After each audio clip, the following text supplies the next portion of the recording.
হে everyone, আসসালামু আলাইকুম। This is Mohona blog. আজকে আমি বাজারে যাব। তো বাসা থেকে বাই হয়েছি। আমাদের ৫-৬ দিন হলো অ্যাপার্টমেন্টটা খুব সুন্দর করে সাজানো হয়েছে। আমাদের অ্যাপার্টমেন্টের এক আঙ্কেলের মেয়ের বিয়ে। তো এত সুন্দর করে সাজাইছে আমাদের একদম ছাদ পর্যন্ত। তো বাইর হয়ে ভিডিও করলাম, খুবই সুন্দর লাগতেছে, কালারফুল। তার পাশে বাজারে গেলাম খালার সাথে। বাজারটা হচ্ছে আজিমপুর কবরস্থানের কাছে, বিডিআর ১ নাম্বার গেটের সামনে। এখানে আপনি টাটকা সবজি, টাটকা মাছ সব কিছু পাবেন। বিশেষ করে মাছটা খুব তাজা পাবেন এখানে।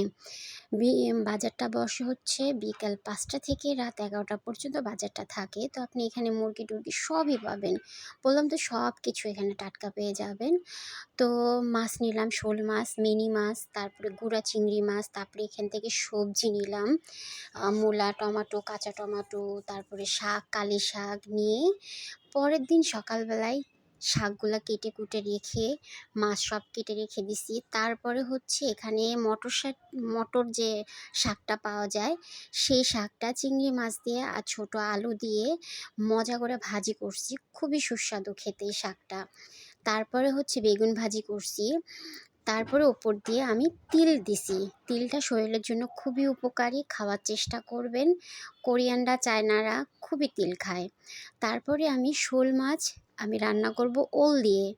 তো প্রথমে আমি পেঁয়াজ, রসুন, আদা সব বাটা দিয়ে, তারপরে এখানে হলুদ, মরিচ, জিরার গুঁড়া দিয়ে ভালো করে মশলাটা কষাই নিয়ে তারপরে শোল মাছটা কষাই নিছি। কষায় উঠে রেখে তারপরে যে ওল আর হচ্ছে আলু আমি কেটে রেখে দিছিলাম, তো সেটা আমি কষা হইলে মাছটা তুলে রেখে তারপরে আমি আলু আর ওলটা দিয়ে দেব। তারপরে কষা হয়ে আসলে যে আমি টমেটো কেটে রেখে দিছি আর কাঁচামরিচ দুটা একসাথে দিয়ে দেব। দিয়ে কিছুক্ষণ নাড়াচাড়া করে তারপরে মাছটা আমি দিয়ে তারপরে আমি ঝোল দেব পরিমাণ মতো। যে পরিমাণ আমি ঝোলটা রাখবো সেই পরিমাণে আমি ঝোলটা এখানে রেখে দেব। তারপরে হচ্ছে ধনেপাতা দিয়ে আমি এটা নামায় রাখবো। তো বন্ধুরা, আমার শোল মাছটা শাক ভাজিটা যে এত মজা হয়েছে, বাসায় ট্রাই করবেন।